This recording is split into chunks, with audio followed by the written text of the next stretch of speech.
चुम्मा ललिया के, चुम्मा ललिया के। Music by Shailesh Kumar. चुम्मा ललिया के।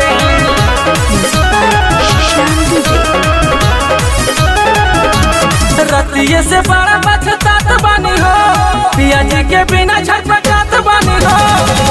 ये सखी क्या बताई, रतिये से बड़ा बचतात बानी हो, पिया जी के बिना छटपटात बानी हो।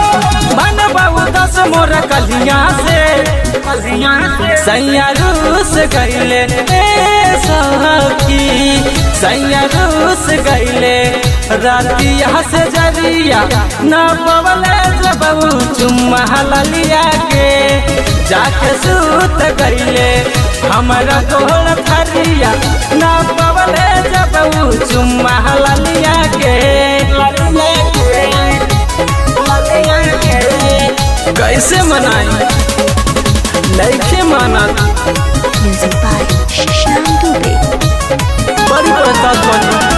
गुस्सा में हमके इग्नोर कैले हो, सटनी बजरवा लागे बोहर खैले हो,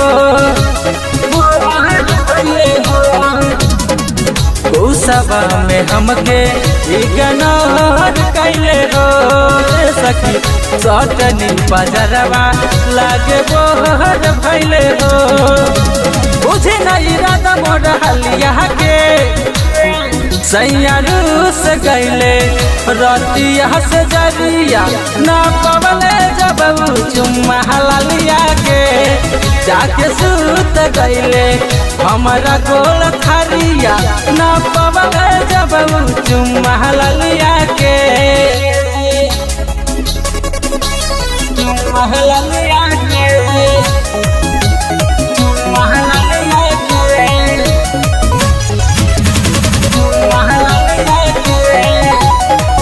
म्यूजिक बाय शैलेश कुमार।